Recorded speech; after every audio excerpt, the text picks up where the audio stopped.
क्या करें क्या ना करें ये कैसी मुश्किल है। So my dear students, today we are going to talk to those students who have just completed their 10th board examination 2024 और अब सिर पर तलवार लटक रही है कि आगे क्या करें। तो आगे करने के लिए क्या करने के लिए हम आपके साथ हैं। अब स्टूडेंट्स होते हैं दो तरीके के। एक वो स्टूडेंट हैं जो अपने ग्रेड 9 से लगे पड़े हैं कि हमें 11th में वो स्ट्रीम लेनी है, ये बनना है, करियर में ऐसे आगे जाना है। लेकिन दूसरी तरफ वो बच्चे हैं जो चाहते थे कि 10th तक मज़े से बोर्ड पर कॉन्सेंट्रेट करते हैं, फिर बाद में डिसाइड करेंगे। Now don't wait till the board results, क्योंकि आपका जो करियर है that is not dependent upon your grade 10th marks. हाँ ठीक है, एक मिनिमम थ्रेशोल्ड मार्क्स चाहिए होते हैं कोई भी स्ट्रीम ऑप्ट करने के लिए, लेकिन आपने पढ़ाई अच्छे से की है तो definitely you will score very nicely in your board examinations. लेकिन अब आगे क्या सब्जेक्ट्स लेने हैं उसके लिए I am going to talk to you for next 15 minutes. ये वीडियो जब आप देख लें अच्छे से, उसके बाद keep a paper and a pen with you and write what I am going to tell you and just give 1 hour today. अपने आप को 1 घंटा दीजिए और सोचिए कि हम आगे क्या करना चाहते हैं। Now the human birth is a result of competition. Can you elaborate? Now I think you are too young, लेकिन फिर भी शायद आपने पढ़ा है कि हमारा बर्थ हुआ है फर्टिलाइजेशन से। तो we are born to fulfil an aim, एक एम पूरा करने के लिए, to bring pride to our self, to bring pride to our family, to our city, to our nation. तो उसके लिए हमें मेहनत तो करनी पड़ेगी, और ये मेहनत अगर हम 2 इयर्स कर लेते हैं 11th एंड 12th, और 12th के साथ साथ हमें अपनी डिज़ायर्ड स्ट्रीम मिल जाती है, तो उसको हम कहते हैं सिलेक्शन इन 0 अटेम्प्ट। फिर पूरी लाइफ की चिंता खत्म, हमें डायरेक्शन मिल गई है और हम आगे बढ़ते चले जाएंगे। सो व्हाट टू डिसाइड कि हमें क्या स्ट्रीम चाहिए। Now you are very young, you might have completed 15 और अ स्लाइट मोर और less than 15 years। So take the help of your parents and decide your career on the basis of your instinct and desire।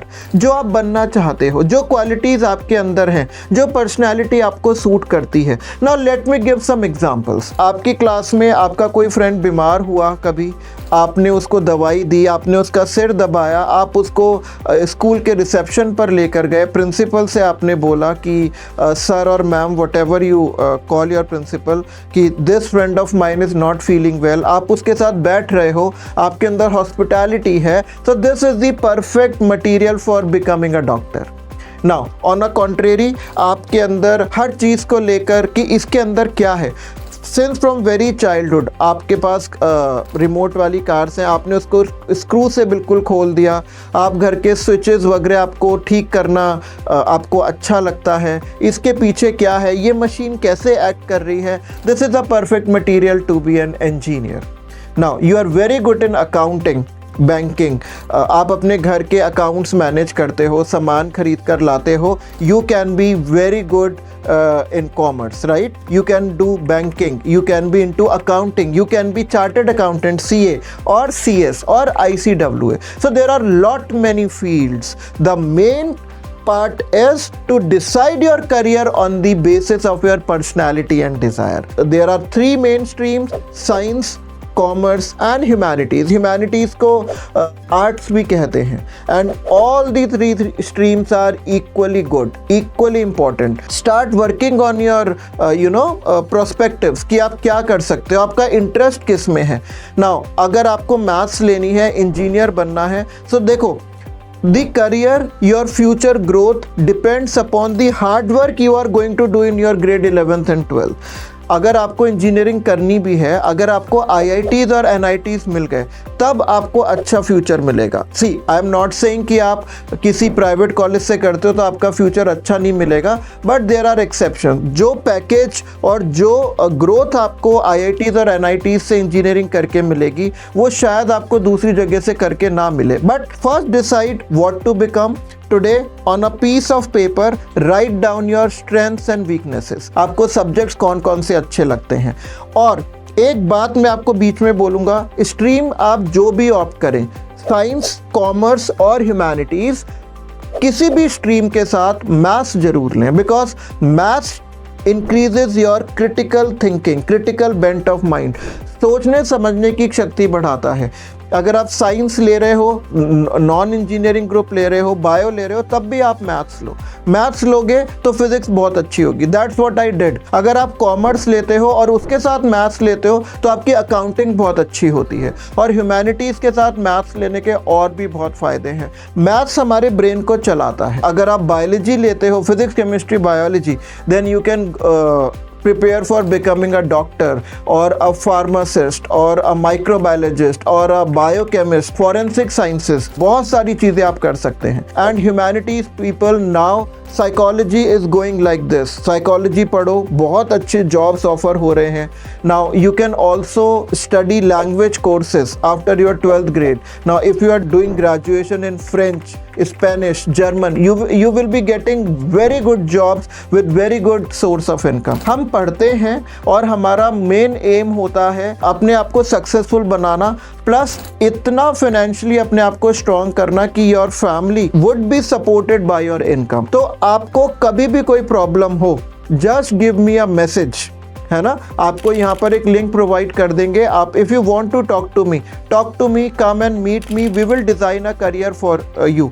The students who wish to go to abroad after grade 12, they have to appear in the paper called SET, Scholastic Aptitude Test, which you will be appearing along with your 12th standard after your board examination। जो बच्चे आगे की पढ़ाई के लिए 12th के बाद directly नहीं जाना चाहते, ग्रेजुएशन के बाद जाना चाहते हैं, तो they have to prepare in for some exams like GRE, Graduate Record Examination, TOEFL, Test of Efficiency in Fluency of English Language, and IELTS। तो हमें चीज़ें पता होना चाहिए कि हमें पायलट बनना है तो हमें उसके लिए क्या पढ़ाई करनी है, हमें आर्किटेक्ट बनना है तो हमें उसके लिए क्या पढ़ाई करनी चाहिए। इसके लिए there are some basic steps जो मैंने कहा। आज अपने इंटरेस्ट लिखिए, सोचिए आपको क्या सब्जेक्ट ज़्यादा सूट करेगा। Talk to your parents. और मेरा बहुत सारे पेरेंट्स से ये रिक्वेस्ट है, do not force your children in the field they don't want to. जैसे एक स्टूडेंट था, वो he wanted to become an engineer, लेकिन उसके पेरेंट्स का कहना था कि हम डॉक्टर नहीं बन पाए, तो हम चाहते थे घर में एक डॉक्टर हो।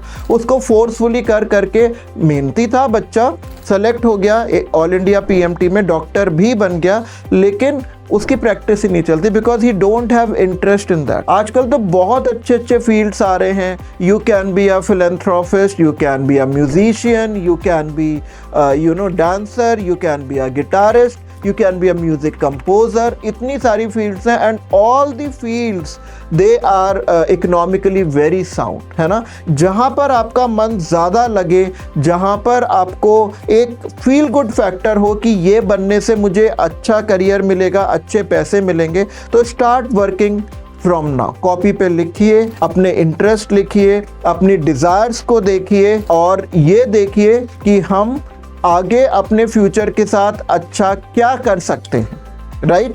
और फिर बहुत अच्छा डिसीजन लीजिए। 11th में आप जाते हैं तो 10th तक के पढ़ने का तरीका अलग होता है, 11th से जो पढ़ने का तरीका होता है दैट चेंजेस वेरी ड्रास्टिकली। तो डिसीजन लीजिए, we are with you.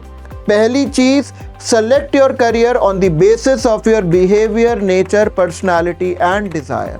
Number 2, be sure about the root of that, कि हमने अगर इंजीनियरिंग सेलेक्ट किया है या हमने CA बनना सेलेक्ट किया है, तो ग्रेड 11th और 12th में हमें कैसे तैयारी करनी पड़ेगी, किन टीचर्स को कांटेक्ट करना पड़ेगा। अगर हमें आफ्टर स्कूल कोई कोचेस चाहिए या कोई कोचिंग चाहिए, तो which is the best one जहाँ पर हमें गाइडेंस मिलेगी, कौन हम पर ध्यान देगा, हमें अपना टाइम टेबल कैसे मैनेज करना है, क्या हम उतना टाइम अपनी प्रिपरेशन के लिए डिवोट करने के लिए मेंटली और फिजिकली तैयार हैं। तो वो सब चीज़ें you have to take into consideration and then finally you have to decide which career you can take। आजकल बहुत नए नए ब्रांचेस हैं, जैसे ChatGPT आपने सुना होगा, आर्टिफिशियल इंटेलिजेंस, देन रोबोटिक्स एक इमर्जिंग फील्ड है जो कुछ पिछले कुछ सालों से चल रही है और students are doing very nicely, they are performing very nicely in this field.